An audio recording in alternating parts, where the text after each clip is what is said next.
Hi everyone, it's me, Sandy Cruz of Sandy K Nutrition, Health and Lifestyle Queen. For years now, I've been bringing to you conversations about wellness from incredible guests from all over the world. Discover a fresh take on healthy living for midlife and beyond, one that embraces balance and reason, without letting only science dictate every aspect of our wellness. Join me and my guests as we explore ways that we can age gracefully with in-depth conversations about the thyroid, about hormones, and other alternative wellness options for you and your family. True wellness nurtures a healthy body, mind, spirit, and soul. And we cover all of these essential aspects to help you live a balanced, joyful life. Be sure to follow my show, rate it, review it, and share it. Always remember, my friends, balanced living works. Hi, everyone. Welcome to Sandy K Nutrition, Health and Lifestyle Queen. Today with me, I have Mark Sherwood.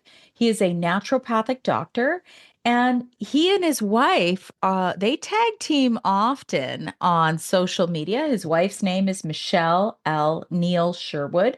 She is a doctor of osteopathy, and they have a full-time wellness-based medical practice in Tulsa, Oklahoma, called the Functional Medical Institute, where they adopt a whole person approach, which is outcome based, looking at each individual's unique needs. Their goal is to lead people down a pathway of true healing. To that end, there are two purposes. One is to eradicate all self imposed, choice driven disease conditions. And two is to eliminate the usage of unnecessary medications. Through their unique clinic, various diagnostic tests, they are used to heal and prevent common disease patterns. The couple has co-authored 4 Amazon #1 best-selling books, and they have been seen on national TV, been quoted on CNN, featured on CBN, and are regular contributors to many national publications. Doctors Mark and Michelle appear twice weekly on many TV networks and with their show called Furthermore. Now, today, Dr. Mark and myself are going to talk about some health trends. This is going to be a fun conversation, because one of the things that I've noticed in this space is we will almost, and I was talking about this today, Mark, we'll almost put this health guru up on a pedestal and we'll be like, oh my God, well, he says we must do this. And then everybody does it. And they're like, but wait a second, my health has gotten worse or my health Yeah. has changed. And so we're going to talk about what are these health trends? Is it myth? Is it true? Or maybe it's simply out of balance, or maybe it's just not for you. So it's going to be a great conversation. And with that, welcome, Dr. Mark. Thank you so much for coming. Oh, Sandy, thanks for having me. I've been looking forward to this and I appreciate all you do. And this is going to be a great conversation. So I'm really honored to be here. Thank you. So we have to always start with your story, because you and I talked a little bit beforehand, and I know, you and I kind of had this inspiration. Both of us did a little bit later in life. So tell us what your story is. Yeah, everybody's got a story, don't they? My life, has been characterized by wearing a lot of different hats. I go back to just after college, I played professional baseball in the country of Australia. And then after that, I moved back to the States and actually joined a police department, Tulsa, Oklahoma, where I served for over 20 years, 10 years of which was on the SWAT team. And during that time, I got involved in, some physique training, bodybuilding, and just tried to keep myself fit for that job. And towards the end of my career, I was put in charge of developing the department's wellness program, which didn't exist at the time. So I had to learn from the ground up what all that meant. So I traveled around and started studying. And I realized that the law enforcement personnel didn't live very long. Actually, the age of death was averaging for the 20-year veteran at 66 years of age. And that shocked me because I found that that trend hadn't changed for 50 years. So I kind of went on a mission at that point to figure out the whys behind that. And Sandy, I just started studying, kind of like the movie Forrest Gump, who kept running. I kept studying. I didn't stop. And I started the wellness program and got into my latter years in the department. And I thought, I'm into protection and service.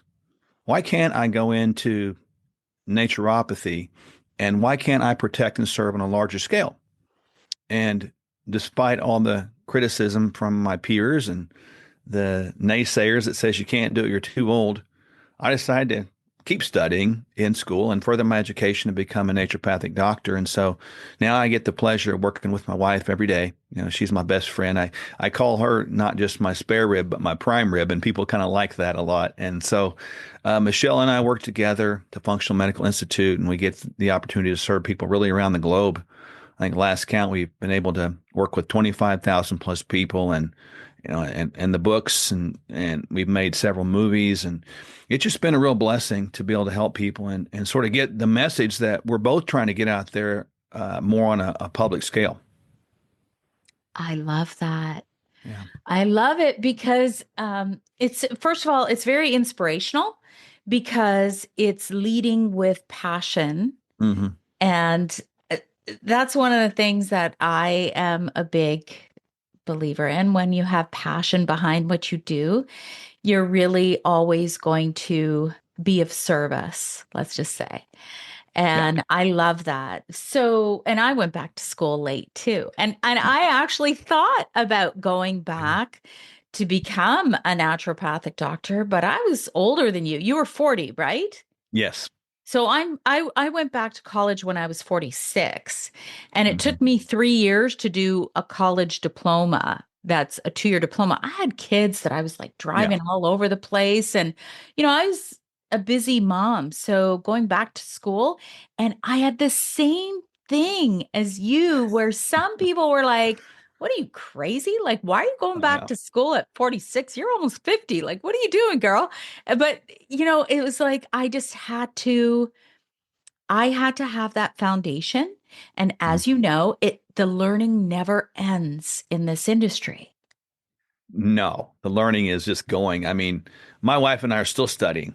It's like I'm not done. I'm just beginning, and the more I know, the more I realize I don't know. And the wonder of the human body, the way it works, the way it operates, it's in its intersection with society, the world, the environment, et cetera, all these epigenetic, um, interactive genetic expressions just blow my mind every day. And I'm always trying to figure out the whys behind stuff. So, I mean, probably the why or why not's been a question that's driven me for the last 25 years.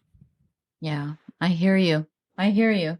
So today we decided we both kind of agreed on the topic of just kind of breaking down what these health trends are and whether it's even applicable to you. Because the one thing I have noticed, and I think you're going to find this super, super interesting, is I'm not going to name names, but there is a very, very large health guru that Yeah. men and women alike follow. And I bought one of his books. I thought, okay, I'm going to do this. And then I started to do intermittent fasting, Mhm. and it was all good until it coincided with the same time that I was experiencing late stage perimenopause symptoms. And Mhm. believe it or not, Mark, I became insulin resistant at the same time that I was intermittent fasting. So, how crazy is that? So, the way that I personally look at it now, so this was when I was 52, I'm now 55. The way that I look at it is that it was probably causing my body a lot of stress, a lot of issues, and I wasn't flowing with it. So, intermittent fasting, as we know, is a massive trend. And everyone's like, oh, yeah, you got it. It's good for everybody. Yeah. Blanket intermittent fast, it'll solve all your problems. I would love to hear your thoughts on intermittent fasting. Well, principally speaking, intermittent fasting does hold some weight because we know the body really can't heal. It cannot regenerate, rebuild, recover, recycle unless it's in a fasted state, fasted, rested state. Rest being the key point. And so when a female's body gets into the perimenopausal time, which specifically late perimenopause, when you have this still production of estradiol that's cranking out pretty good, but you get this lack of production of progesterone and testosterone at that point, which can impair sleep, which would create more cortisol or more stress. And then you throw on top of that, at that time in history of your life, intermittent fasting, which also creates stress because you're going without food, right? That's kind of a double whammy in that situation. So I do think that it's beneficial um, as it is mixed into the person's life in a personalized way. I think everybody should be doing it to some degree, but it should be more uh, personalized and generalized. And that's a problem with some of these trends. They're kind of marketed as do this one thing and all things are fixed. But that's not how the body works because every individual is responding differently to everything around them. Everybody's got different family things going on, different ages, different times of life, whether perimenopause or andropause. And you got the work stresses, the home stresses, the job stresses, the whole bit. And so all that needs to be factored in there. So as much as I like and do intermittent fasting, I certainly can understand why in your situation at that particular time, it was probably not just such a good idea. Yeah. And, I think just to pick out something that you said there, it's all in the like, how are you doing it? So I was Yeah. doing the whole 16-8. So Yeah. 16 hours of no food, 8-hour window of eating. And so when you read some of it or you see a 30-second podcast clip, right? And that's like seems to be Yeah. like our brains can only absorb that these days. It's like I will say, people, listen to the entire podcast, please. Don't make life choices based on a 30-second clip. Now, I'll second that motion. Please listen to the whole story, not just a sentence of the story. Yeah. So, Hmm. and often we will pick out one thing that we think, oh, this has got to be it. So I still do a 12-hour fast. And I completely align with you. And I know that this isn't about aligning, but I do align in that, if you give yourself a break, if you're eating right up until the point that you go to bed, well, you're not giving your body enough time to do all the things to repair and to support a good sleep because I don't sleep well. If I'm eating at 9:30 at night, I don't sleep well. So Right.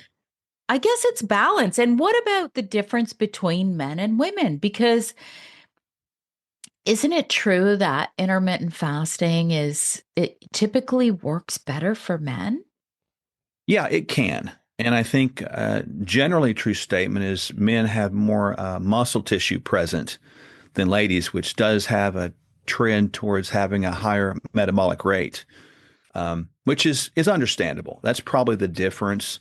But again, I think as you noted, there's a couple things that probably would be principle in a way that I think benefit everybody all the time is one's not eating late. I think if you can give yourself a 2 to 3 hour window at minimum before you lie down post last meal, you're going to have a better, deeper sleep and you're going to get better digestion and you're not going to have this lack of rest and digest going on. So things are going to work better for you in that anyway. And then I've always been one to look at the genetic part of this too, because there's a little enzyme that's called TCF7 like 2 or transcription like factor like two or like seven like two.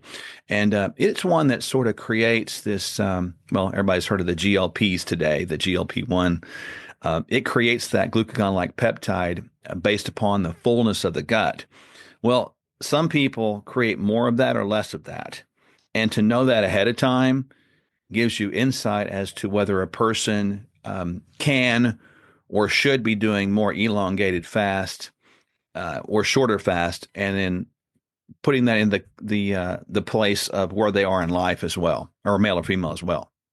Oh, that's great advice. What Mhm. what is that gene called again? I'm writing that down. Yeah, it's called TCF7 like 2, transcription factor 7 like 2, TCF7L2. Ah, okay. I'm gonna check Yeah. that So because check that out. If it's can be upregulated and it can be downregulated because those are the enzymes that are created by our genetic patterns, right? So some people create more GLP-1 in a quicker manner and some are delayed. There's another one you can look at called MC4R, melanocortin 4 receptor. ooh, okay, I'm gonna check that Yeah. out. And since we're on this topic, I'm just gonna throw this out there. Um, okay, eh, this I've seen everywhere, Mark, is Hmm. that if you take Akkermansia, that it's going to act like a GLP-1 in your body and help you lose weight. I want to hear your, and maybe I think most people know what GLP-1s. We're talking about Ozempic, we're talking Yes. about Wegovy, we're talking whatever the brand is. But do you know a lot about this? Because I've seen a lot of people say this, and I actually went on a protocol Mhm. taking Akkermansia, and I didn't test my gut first because I know you're supposed to, but I didn't Yeah. because it's expensive. So I didn't Yes. do it. However, I saw nothing. So Yeah. please, I would love for you to weigh in on this because there are a lot of things claiming that they are acting like GLP-1s. And this is a great topic, even though I'm just throwing this at you. Well, it is because, the bottom line is the some of the GLP-1s. And we've used it quite honestly. We used a compounded version of semaglutide, very high milligram per milliliter. We use it in certain um, very controlled windows, and we can talk about that, which kind of can promote more longevity. Pretty cool little experiment we've been doing. But with Akkermansia, it's one of the commensal or keystone bacteria in the gut. We do a ton of stool testing. So generally, we all have about 9 or 10 between intra-individuals of these bacterial species, and Akkermansia is one of them that most humans have a good amount of. So we see it in the gut as normal, but to say that when you take it, it will do the same as a GLP-1, in my opinion, would be completely patently false because it's not the same. And in my opinion, when you get into the marketing scheme of these things, it's about sales, isn't it? So if they know that GLP-1 has products have had big sales, which they have, and they know that there's been some level of success, which undoubtedly they have, along with some failures, then people are going to try to find alternatives to that, using that as their hook to get the attention and then create the sales of this. So it's almost as like saying that, you know, if you take this pill, this one capsule of Akkermansia, you will lose weight, which is, frankly, that's ridiculous because humanity is different, man. I mean, it's to generalize things, which is where medicine went wrong. It generalized things with everyone. And when you generalize things with everyone, you take away the personalization of it. And frankly, within even the natural side of things, I have to deal with this stuff all the time because everybody is trying to sell something in the space these days. And then the nutraceutical field, supplement field, you're talking tens of billions of dollars, that are going through that thing. So my opinion would be strongly that just taking Akkermansia, although you might need to take it, would not always create a GLP-1 increase. Okay. Yeah, my experience was, I don't know, I just took it. Yeah. That's like that's the truth. But since we're talking about Hmm. GLP-1s and you mentioned longevity, GLP-1s semaglutide is Hmm. massive. It is a Yes. massive trend. I have heard everything from microdosing for inflammation. I have heard how, if you're on it for too long, you could do some serious or have serious issues with your gut. I have heard that there is muscle wasting. Like, I've heard it all. So Yeah. that's a great thing to talk about since you have a lot of experience at your clinic. So let's talk about it. Well, certainly, to kind of get people's minds going in the right direction to be able to properly digest this. I'm using that as a play on words there, I suppose, right? But the stomach is the size of a fist. So if people are listening right now or not watching, I want hold up your two fists together. That's the size of the heart, two fists. And you take one fist away, that's the size of the stomach. So if the stomach is the size of a human fist, I think we can all agree that's not very big, right? So the purpose of the GLP-1, glucagon-like peptide 1 is what that stands for, is when that stomach gets full of a substance, in this case, food, and it starts going downwards into the small intestine. Eventually, there's a signal that's sent back to the brain, this GLP-1, that says, hi, we are full down here. And you need to turn down the appetite because we have no more room. And that's basically how that works. So people today are taking these GLP-1 agonists, which are instigators, to drive up the signal in a faster manner. Now, we should understand that it probably takes 20 minutes or so in a normal person, besides those TCF7L2 people, it takes about 20 minutes for the signal to go northwards to the brain. But we eat in a hurry all the time. That's the styles that we eat. We're always stressed and hurried. So you can put a lot of food in that stomach capacity in 20 minutes. You could probably go through two or three plates if you wanted to. And the stomach is made of smooth muscle cells, so it will stretch and expand. And I've said this before. It can be the size of a fist, but it can expand the size of a volleyball. It really can. And so we've all had that experience at some point in our lives, most likely, where we've said to someone or even ourselves, "Gee, I think I ate too much," because we did that, right? So on comes and in comes the scene of these semaglutide GLP-1 agonists, and people start using them. And certainly we know that people are eating too fast today. We know they're eating too much. And these actually did for a while give people a sense of having lost weight. However, and this is a big however with these, one should not target weight loss. And I know that might be a shock statement because losing weight is not a good goal. Changing body composition should be the goal. We don't, in our clinic and our patients around the world, we don't even want them to really use the weight, scale weight, as a measure of success or not. I'd rather know the percentage of body fat. How much fat do you have in your frame, and how much muscle do you have? And so we like to get the ladies somewhere between like 18 and about 26% body fat, and we like to get the men somewhere between about 10 and 18% body fat. So we have used the GLP-1s in a very controlled environment as follows. I want to make sure people understand that they don't live on calories per se, they live on nutrients. So I want them to put nutrients in that fist-sized stomachs. So we're going to work on high nutritional foods regardless of the calories. So we're going to work on high nutrient foods regardless of the calories.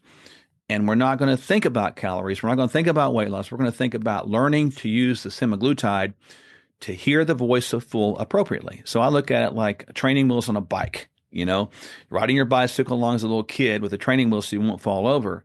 That's how we view semaglutide.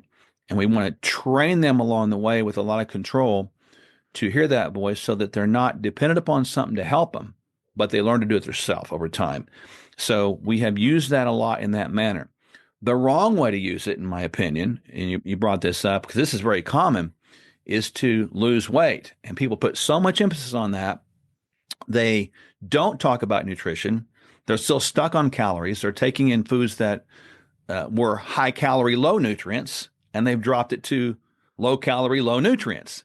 So the body is lacking. So in that context, the semaglutides and Wegovys, Mounjaros, Ozempics of the world, those would be a negative because you're actually creating malnutrition in your life. And we see people lose muscle, lose hair, get this really almost a starvation look in their face. It looks horrible, and they lose bone, and it's hard to get that back. So it can become a very deleterious situation. So we are really adamant on about using that one directionally, and we won't support the other side a lot. So, and we've used it a lot even too. On a side note, on the intermittent fasting concept, we know we need to do that occasionally. But when we get the system working in a way that we understand it, we've used it in little micro dosings, maybe once a month, to promote maybe a once a month more elongated fast to say 24 hours or 48 hours, which makes it easier. So you can actually use that to promote a context of longevity. So, okay, that's really interesting because I'm going to guess that you, as a doctor, will really make sure that your patient has the resiliency to be able to handle all of that Yes. first. Because here's the thing, Mark, I once did, and going back to the fasting, I once did, I think it was a 2-day water fast. Hmm. It was that. And all I did was drink bone broth and water. And I really got sick. Like it Yeah, wasn't, be hard. yeah. And so it kind of goes to that whole point of, oh, I read this is good and whatever, I'm gonna try it, but was it really good for me at that time? And I guess it's the same thing with what you're saying with, something like a GLP-1, sure, like there are situations that people would be really a lot better off if they got off some of the Yeah, fat on their body 100%. because, that's just the way I look at it. And, the whole thing that you talk about Ozempic, they call it Ozempic face. You Yeah, see every yeah. single Real Housewife, that It's has the terrible. Ozempic face. And for me, as a woman at age 55, I don't think that these women in a space of where they can have influence, they're not really doing a lot of Mm, justice no. to other women because it's like this is becoming the norm to have this skinny body, this, frail looking body and this skinny face. So I look at it from, listen, it's not their responsibility to, for me, I'm an adult, meaning I can make my own decisions. But at the same time, when all you see is that, then it's like, well, what's right anymore? We don't even know who's Yeah. real anymore. The whole world is becoming more of this fake prototype that becomes these internet influencers or whatever, or worldwide influencers. And it's very sad to me, Sandy, because as you mentioned, that has become a trend, and it's not a good trend. I mean, we know that the fatness, and I'm using that word not to be inflammatory, but be descriptive. There is an increase of fatness across the world, especially in North America, and it's not okay. I mean, we are in the worst health condition in North America than we've ever been in the history of mankind's existence right now. And so we know that what we're doing is not working. We know that we need to do something different to bring about change. And I look at the invention of some of these GLP-1s as probably could be good, but contextually, they're not being used for good under the very thing that you talked about. And I frankly see more people using them incorrectly than I do see them using them correctly. And you mentioned conditions like, the paralysis of your GI system that can happen. There's a lot of issues with loss of things, as I mentioned, muscle specifically, and frailty increases. And those are not good things. You talk about people that are not menopause yet. I've seen it where their hormone cascade has been all messed up because they've created so much stress And that's not a good thing either. So there's a lot of negatives to this. And we've spent a lot of time over the last, probably 2 years, really. Every person we deal with that asks that question, we're going to highly educate them and stay on it, and stay with that. And we use it under that very tight, controlled, um, rules and regulations, if you will, process. And we've seen great success with it under that. But I've also seen and heard a lot of horror stories on the other side of the thing. Hmm. So let's move on because this is a good segue to move on to a few other myths, Hmm. which, I grew up, I'm Eastern European, Croatian descent, and my parents were very old school farmers.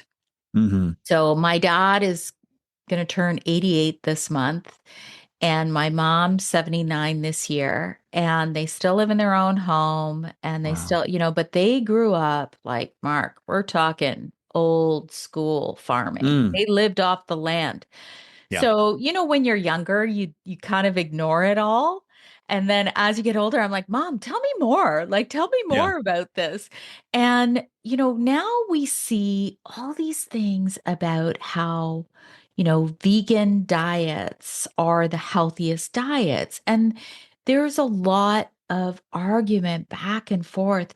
And so for me personally, I always go back to how they lived. I'm like, listen, if they survived this long, and they, they didn't live on a lot. They were very Right. poor farmers, and they ate meat.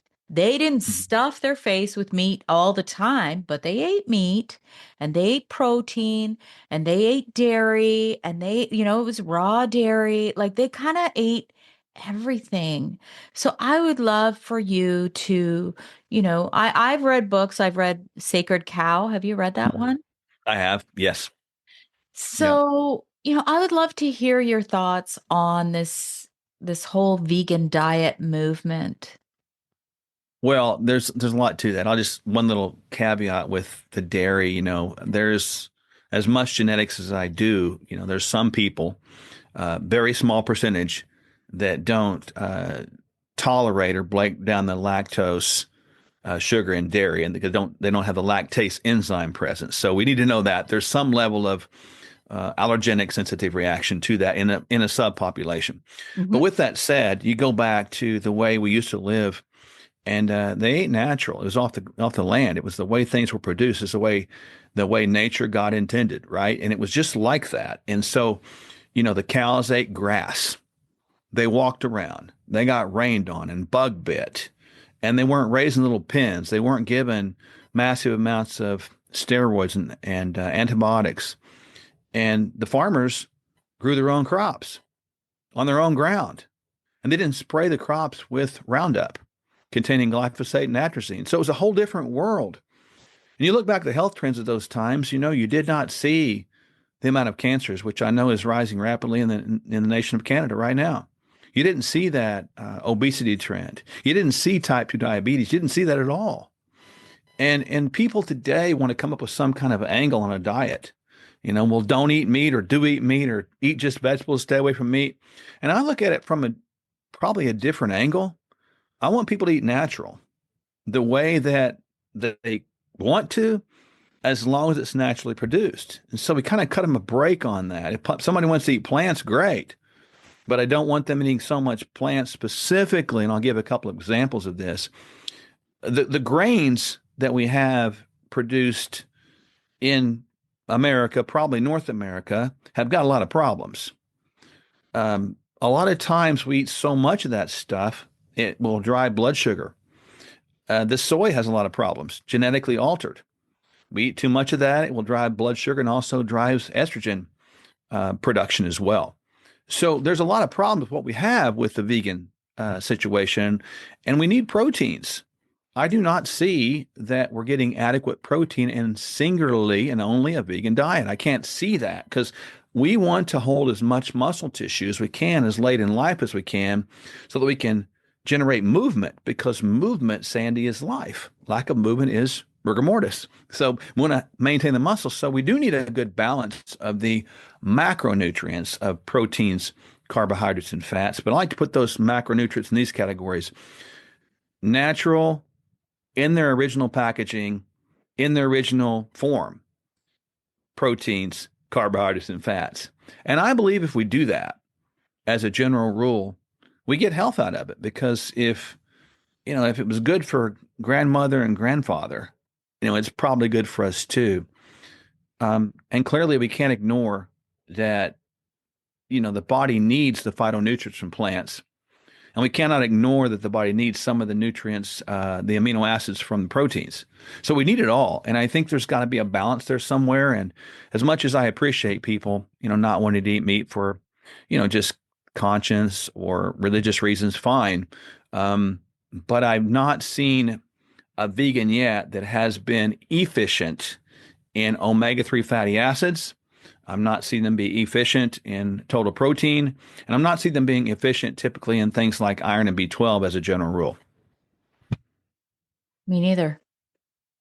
And so, I I look at that whole diet thing, and everybody's got, it's like almost like people want to have a different angle to come up with the diet that does everything. And I just don't think that's possible because it's all unique. I know we hit that a couple times, but some people operate better, you know, within their window of life. They have access to a lot of plants and they can do that. Some people don't, but we need it all. I really believe that. Yeah, I agree with that because there was a time, this was back when I was recuperating from having my thyroid removed, Mm, and I found I was trying everything, Mark. Like mm. I was, because I am that person that can chug what tastes absolutely horrible if I know it's going to support my health, right? Like Right. I'm that person. So I tried all these different diets because I'm like, oh my God, like what's wrong with me? Why do I feel this way? Why am I not able to keep the weight? Like I'm a small woman. I'm only 5'2". And my whole life I was tiny. And then after I had my thyroid removed, they're like, oh, yeah, Yeah. you'll be fine. Just take this one pill. And it happened to be T4 only, of There you course. go. Oh yeah. Yeah. And so I started to have a lot of problems. So I tried different things.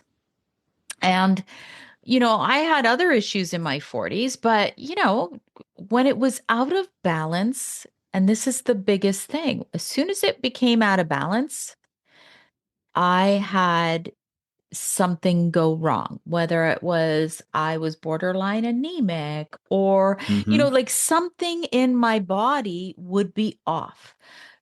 And I've literally tried every diet. I even did raw food for a while, Mark. I know, right? I did not go fully vegetarian, but almost. And Hmm. that was when I became almost anemic. And Yes. then I did keto, and then I had other issues with keto. It was great at the start, and then I had other issues, and then I'm like, I just need to eat balanced.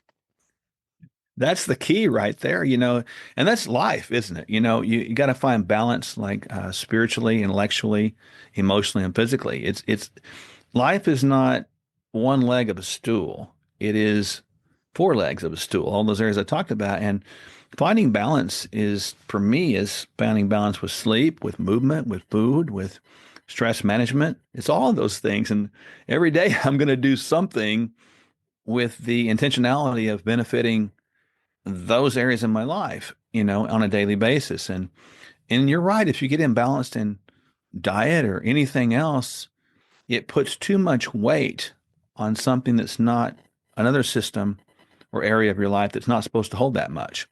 And so I think we live in a world where there's a lot of extreme pushed on all sides, and we probably need to get out of the extremes and get into more of the harmonious action, or maybe just take a step back to try to build more foundational balance things going on and move up from there. I think you said it right there. The key is this intention. So Yes. every day I listen, I have two young adult children. And, when people say they have toddlers and they're stressed, just you wait. Just you wait. I'm like, okay, Yeah. so maybe you don't have a lot of independence, but wait, because then when they're older, they have adult problems. So it's Oh, different. yeah. So, I'm like, my life changes constantly, Mark. And Hmm. so I kind of roll with it. I'm like, okay, you know what? I'm dealing with a lot of stress right now. I'm going to focus on doing something. I have tools in my toolbox because for me, it's really important that I sleep well. Well, if I'm stressed, Yeah. well, maybe I'm not sleeping that well. So maybe on that day, I'm going to make sure I take a nice, long, intentional walk with my dog in the forest. Hmm. Maybe I'm going to do a little meditation session to calm my nervous system. So I think we got to get out of this whole robotic Oh, way of living, right? we do. And, I guess it's good. And I have got routines that I do, but the routines that I do in the morning are setting me up so that I can be balanced the rest of the day, And so there's things in my life that are non-negotiable, and I've learned that I have to make these non-negotiables because if I don't, I'm not the best husband, friend, mentor, teacher, physician, etc. So, I will exercise daily. I'll do something, whether it's some kind of resistance training or some type of aerobic training. Um, I will do some meditation or prayer because I got to get quiet. I want my mind and my heart to quiet down. I will breathe. I'll work on that. I'll get plenty of water and be hydrated. I always remind myself that stress is not a noun, but it's a verb. It's something that I do in response to something I perceive or think I perceive. So I kind of put that back in my control and don't let that control me. Then I make sure that I get my sleep and I'm always tracking the sleep, and what can I do with that? And in between that is life, right? And so I want to do a good job at life. And if I don't put intentionality on those things that are non-negotiable things, you know, um, I'm doing a disservice. And even with my wife, I mean, we have a date night every Friday night. That's non-negotiable, and I'm not going to miss that because we need that. So it's like finding out, what the rhythm is there, and then getting into the rhythm of it. Not robotic, but rhythm. It's got a flow to it, and that gives life perhaps greater meaning and purpose. I like that. Rhythm, not robotic. Yes. Because I agree with you. I have certain practices. I usually write every morning because it Hmm. it it grounds me. And I Yeah. usually wake up very, very early. So I feel like writing helps with just Hmm. kind of setting the pace. And you want to know what I do because a lot of people were like, well, what am I going to write about? Like, what for? Right. And I'm like, you don't have to be a writer to write. And No. I actually have, when I don't know what to write, often I'll wake up and whether it's like stress from something that's going on or whatever, and I'll put it down on paper and leave it there. And if I'm not sure what to write, I will write one blanket line. What does my soul want me to know today? Good. Do you It's like good. that? I do. I'm I like like, that a lot. because people will say, well, what do I write? And you can buy all these different journals that are really expensive. I buy a pack from Costco of just plain line journals. I'm like, and then if I don't know what to write, I'll write that one line. You don't need journal prompts because if you No. write, what does my soul want me to know today? I bet you're going to write something down. Yeah, I like that a lot. The essence of who you are is speaking to you all the time, isn't it? If we just listen, to what, we all have, I've kind of described this to people, Sandy, with this. I mean, we've all been places as kids where like, that little voice inside you, I need to get out of here right now. This is not a good place. Right. And then you've all had the same opposite of this. The little voice inside you says, this is good. I'm at peace. We listen to that voice inside of us and it can guide you. It can direct you. It can give you sheer wisdom. And I like what you put because our bodies are going to be talking to us and communicating with us. This whole idea of life is body, mind, and spirit. It's all of those things combined, and you can't separate them. If you do, you're going to find misery there. Yeah, I'm with you. So Let's get into a couple more things because Mhm. I think we've got a lot of great topics here. Yeah. Okay, I'm going to start by saying I used to be like, "Oh yeah, I'm a biohacker." And I used Mhm. to and I'm not insulting anybody who still calls themselves that, but what happened to me in the last year is I've resonated less with that term because I've seen a lot of things that like just didn't it's almost like that robotic thing that I was saying. And I'm like, okay, I'm just going to back off from that. And I actually removed that from my podcast description and everything because I felt like it was a very, masculine energy, like biohacking and Yeah. nothing against masculine energy. I feel like every single person has both, and that's balance, right? But Yes. biohacking has become massive.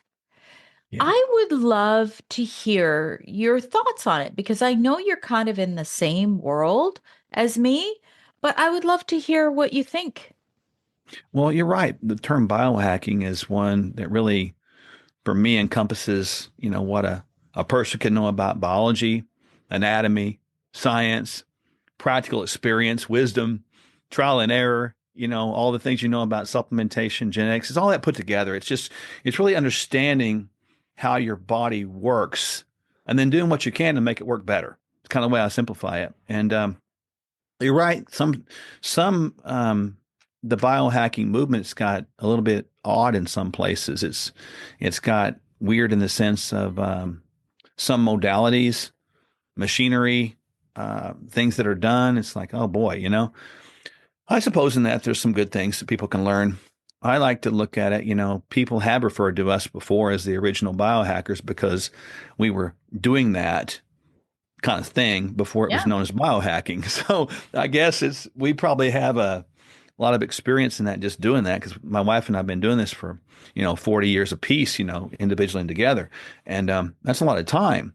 But I like to look at it like this. I want to like do what I can do to increase health span and do what I can do to decrease self sick span so that I can have a better mix of that in my lifespan. And so I don't really control how long I live, but I do control how I live. And so in that whole space, biohacking, longevity, whatever we want to call that, it boils down to, Sandy, just doing the things that we know to do to benefit our lives so we can benefit others in a better manner on a daily basis. Yeah, but like when I look at you, you're pretty balanced, in the sense of body, mind, spirit. I've gone to some conferences and, it's just like, whoa, like, no, that paleo stick over on that table is not going to serve as my lunch. It's just not. Yeah. You know what I'm saying? Like that, you see some things that are really imbalanced in the Yeah. biohacking world. And I know a lot of people in the industry, and I'm like, that doesn't look like that's going to support my longevity. And that No, I'm, doesn't look, that to me, that looks like frailty. And you know what I'm saying? Like, I'm do. like, listen, I'm not a skinny woman. I am not a bodybuilder. I'm your average woman that just wants to really support my health as I age. And that's kind of where I'm at, Mark. Yeah, you bring up a very good point, and I appreciate, your um, compliment about being balanced. I really worked on that because I probably used to be more imbalanced, quite frankly, because that's the truth. When you find something that's true and you become passionate about it, which is your purpose, which drives, your passion. It's a wheel. Sometimes you can become so passionate you close your mind to listening to other people's points of views, and, and I was probably like that in my life a lot of times. And I've realized over time that every single person that we deal with is different. Whether we live in Toronto or Oklahoma, it's just different. And so, in all the places and times we've been on the stage in front of thousands of people, or whatever the case may be, I keep in mind that everybody's different. And to your point, I want everybody to raise their bar of average higher and to raise their bar of acceptance higher. I don't want people to have less than they want or less than they could. As a leader, an influencer, whatever that means, I always want people to push to a higher level of what you want to achieve. And that means in all areas of your life, physical, emotional, spiritual, intellectual. And to me, in your own world within that uniqueness of society, everybody can find something there. And you can rally behind that, and then you can help each other.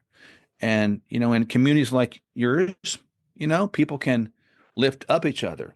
Maybe someone's stronger in this area and someone's stronger in this area. It doesn't mean either one's wrong, but you can glean something from everybody in every situation to raise the bar of excellence for all of us. I love that. So let's get into, okay, this is really interesting, Mark. You're going to find this interesting. I was just listening. I didn't finish it. Mm-hmm. Do you know who William Davis is? Dr. William Davis? He's the author of Um, all the Wheat Belly books. yeah, I've heard Yeah. the name and I had to put the connection there. Okay. So I interviewed him a couple years ago. We did a show on cholesterol, Mm-hmm. but he has his own podcast and has like over a year ago, I think it was over a year ago, I started going, no, it was even a couple years ago. I was in, remember Clubhouse? I do. Remember that? So it Yeah. was in a Clubhouse group and it was with a large group of women. And they were talking about how cold plunge is the be all end all and everybody's got to do it and all this stuff. And I'm like, I don't agree with that. And they're like, but the science says so. And right. And so I was like, you know what? I don't think that that's true. So we had a cold plunge tub in our backyard last year and I Mm-hmm. did it. And then a couple people were at my house and there was somebody who could not do it Yeah. under any circumstances. There was no way. It was like they were going to die. Mm-hmm. And Dr. William Davis released a podcast recently about how we got to be careful with giving this cold plunge advice as a blanket thing for everybody to do because there are cardiovascular risks if you have a condition. There So, are. Yeah. right. So I'm like, well, that kind of explains it. And then there's also the whole nervous system Mhm. thing going on that can happen with a lot of women at menopause. They've got a lot of stressors going on. And while stressors can be good, we know that they can also maybe not be so good. So I'd love to hear your thoughts on cold plunge. Well, I look at cold plunge much in the same way that William Davis does, is the sense because idea, we actually run performance and longevity genetics as well. And interestingly enough, we have the genes that really deal with the ability to tolerate cold on there. And so we're able to derive that individual person who, from a genetic standpoint at least, does not tolerate cold well. And then they do. There's some that do. And obviously, the more you tolerate it, the science would show and would indicate that it would be better for reduction of inflammation, which probably is true. But if you're a person that doesn't tolerate it, that can become a negative because it can create great stress. And maybe you don't tolerate the cold well. You can't get that switch from white fat to brown fat. The same is true with the sauna, regulating those heat shock proteins. There's some people that can't handle that heat. Some people can. Some people get more benefit. Some people get less benefit. And I think both of the theories behind that are accurate. But again, they're too generalized. And the theme here is the too much generalization of these topics. It sells a lot of products because it's like the end all be all. And it seems to me that when profit drives principles, versus principles driving profit. There's kind of two different angles there. And so, um, for one, I can tell you that I do cold plunge at times because my body does tolerate the cold well, and I do tend to get reduction of inflammation. On the other side, I also use the sauna because it's like the cold brings that internal constriction of the blood, and then as soon as you get hot, it releases it, so you get this better blood flow, and the healing is in the blood, right? So, but it's very important to know that people don't tolerate that the same. I like what you just said about I'm using that line. I'm stealing it, Mark. You When got it. It's, when it's when free. when profit drives principle. Yeah. Um yeah, so we built this would be going back probably 7 years ago, 8 years ago.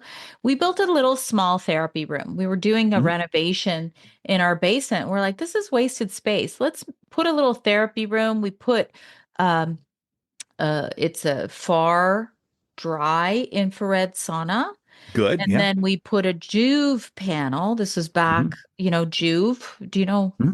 You know who Juve is? They were like Yep. kind of like the OG of the red light Oh, therapy definitely. like eight Yep. years ago.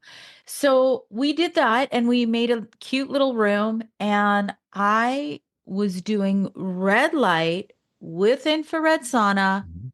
almost, I would say 5 days a week, I would Mhm. say. And in the last year, I don't even go there. Is that bad? No, I do know why I'm not going Yeah. there. It's because in the last year, I've had a lot of ups and downs with my hormones. Hmm. So I just didn't resonate with going in the heat. Yeah. It did not resonate with me at all. And so I just kind of avoided doing that room for the last little while, but now things are starting to get more balanced with me Hmm. that I'm going to probably try again. But I think listening to your body is a good thing as well. Yes. Like there might be,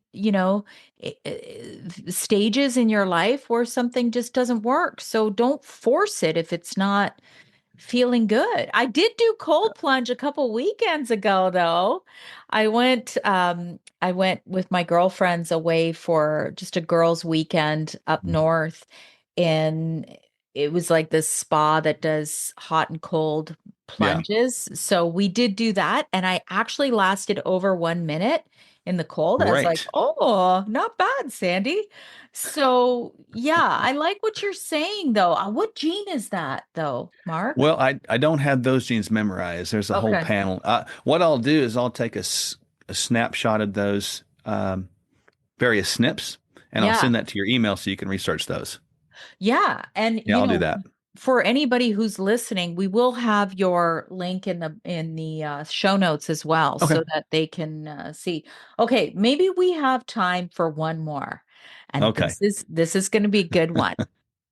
I think you're going to Yeah. like this because I know my opinion on it, but I'd love to hear your opinion on psychedelics because Yeah.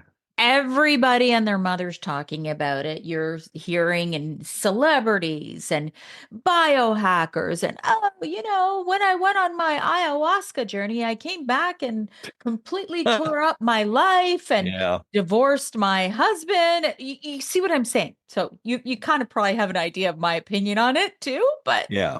I would love to hear yours. Well, they're very popular in discussion today, and obviously they operate on parts of these serotonergic receptors in our brain. And, we all know there's LSD, there's the psilocybin, the mushrooms, MDMA, et cetera. All these things are out there. And it's, I suppose there's some level of intrigue there for some people that are trying to maybe get off of addictive things. I suppose that's probably something that could be considered. It's out there. Do I think they're for everybody? No, I don't, because I'm always against things that alter brain state from what is normal. And I realize people have different levels of normal from abnormal because we still have to face life. And a lot of the selling points of the psychedelic industry is a greater consciousness or a greater awareness of things, and okay, fine. Um, if that's trying to translate to getting high, I don't think that getting high is necessary to experience life to the fullest. I don't want my brain to be impaired. I also know from my previous background in law enforcement, there is a level of addiction that can happen. There is a level of paranoia. I have seen people have paranoid outbursts with my very own eyes using psychedelics, specifically LSD, PCPs, and things like that. I've seen people feel no pain with PCP, and even in my own experience, I've had them fight me and several other police officers way back when, and they seem to have supernatural strength. Highly dangerous, highly addictive, sold on the street. They used to dip cigarettes in PCP back in the day. People would smoke those things. So, as much as it intrigues me, some of the potential therapies that could be used in isolated situations to help addicted folks, I can't get myself to the point, and maybe I'm not up on it all the way. Maybe I'm missing something, self-admittedly, but I can't get myself to the point where I can say that it'd be good for everybody to get out there and just try psychedelics, because sometimes going down the wrong path where what you think's the right pathway can be a dreaded wrong pathway. Yeah, I kind of I align with you in that, I think there's a place for it. Hmm. So I've done two shows on it just because I find it kind of fascinating. Yeah. I do find some of the research behind it interesting, but I Mhm. think that, general people without addictions, without issues, without, Yeah. serious traumas, without I'm like, proceed with caution, just 100%.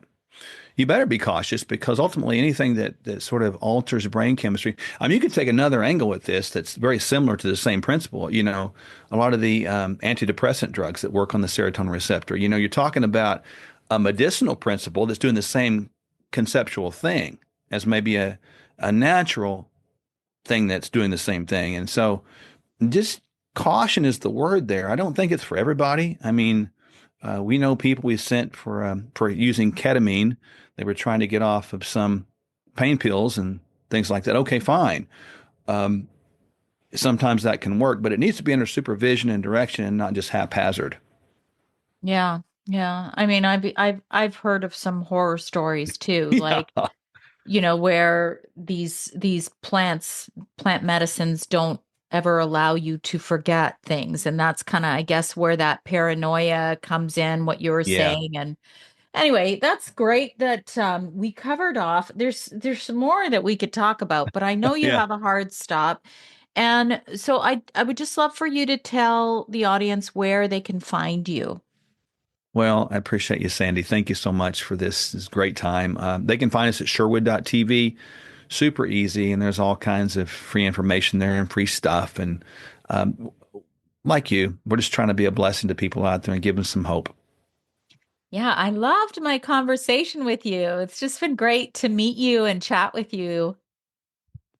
Well, I feel the same way. I'm very fortunate and blessed to be with you today. Thank you. Thank you, Mark.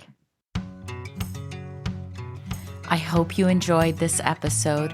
Be sure to share it with someone you know might benefit.